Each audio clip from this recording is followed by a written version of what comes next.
essa aprovação foi muito importante. Esse é um projeto que já foi discutido em outros momentos no parlamento, não foi sancionado, algumas vezes chegou a ser aprovado e não foi sancionado o projeto, por iniciativa de outros parlamentares também.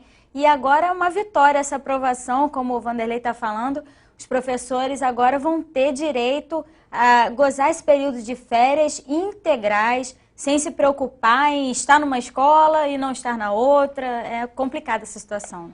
Esse projeto é importante e eu acho que é interessante a gente contar todo o histórico dele. Esse projeto começou na legislatura anterior, o deputado Alessandro Molon era autor do projeto, hoje deputado federal, aliás, um belo deputado federal nos representando em Brasília, e ele trouxe essa iniciativa na legislatura anterior, juntamente com o deputado Gilberto Palmares, e esse projeto foi vetado. Por diversas vezes, inclusive, o deputado Conte Bittencourt, que assinou esse projeto a meu convite, inclusive, veio contribuir com esse processo, hoje presidente da Comissão de Educação, costuma dizer que na Comissão de Educação eu tenho substituído o deputado Alessandro Molon.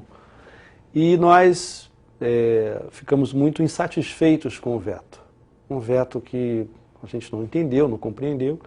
Eu, inclusive, votei pelo projeto, votei contra o veto aqui, porque o veto foi apreciado nessa legislatura, e iniciei um canal de diálogo com o governo do Estado. Nós começamos um diálogo com o governo para entender o motivo do veto, que foi colocar duas questões, uma que não estava clara, segundo a visão do governo, não estava claro que não era para fechar as escolas, mas dar férias ao professor regente. Esse foi um ponto.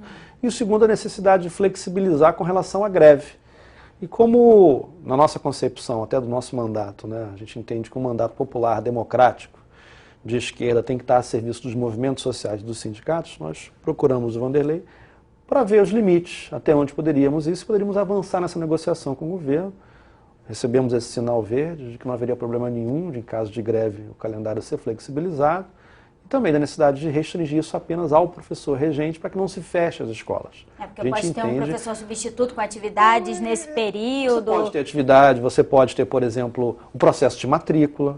A escola não precisa fechar. Está funcionando normalmente. O que precisamos e a nossa luta é a férias do professor e da professora. E é importante que se diga essa questão da greve. A lei determina que em caso de greve, que seja necessário a reposição, por exemplo, aí exatamente, é uma se revê outra a situação. data do calendário, exatamente. Então a gente, dentro das condições normais que a gente espera, que a gente luta, que é uma luta nossa aqui do mandato, que é evidentemente um salário digno ao professor, nesse contexto, evidentemente, a gente espera que não tenha greve, e nesse contexto, claro, o calendário fica em vigor, janeiro é mês de férias. Inclusive escolas que por acaso tiverem aulas em janeiro, já nesse ano de 2012, estão cometendo um ato contra a lei, tem que ser denunciado ao Ministério Público, não pode ter aula em janeiro, escola não pode retornar em janeiro, tem que retornar em fevereiro, dia 1º, dia 2, dia 3, não importa, mas janeiro é mês de férias, o Estado do Rio de Janeiro é o primeiro Estado a fazer um calendário escolar unificado.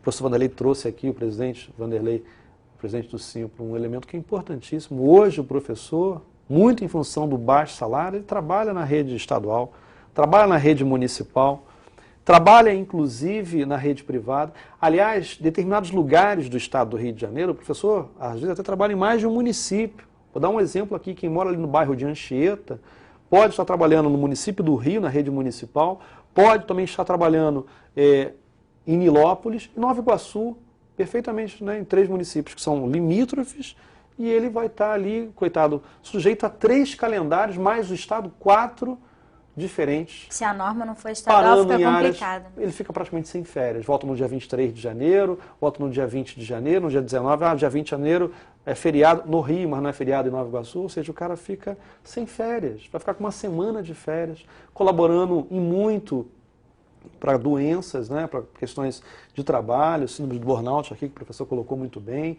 e outras mais a estresse, você ficou sem férias, olha só que situação extremamente desagradável. Fora a falta de motivação também, que aliás, acaba sendo gerada. Na cidade do Rio de Janeiro teve esse projeto também, que foi vetado pelo prefeito, e a argumentação é de que a competência de legislação disso era do Estado. Então, muito corretamente, o governo do Estado acatou essa decisão. É importante dizer que foi aprovado na Assembleia Legislativa unânime, nenhum voto contrário. Isso dá uma força política muito grande para o projeto, e o governo do Estado corretamente sanciona e coloca o Rio de Janeiro aí numa vanguarda. É o primeiro Estado do Brasil a ter como projeto de lei, como lei, o calendário escolar unificado.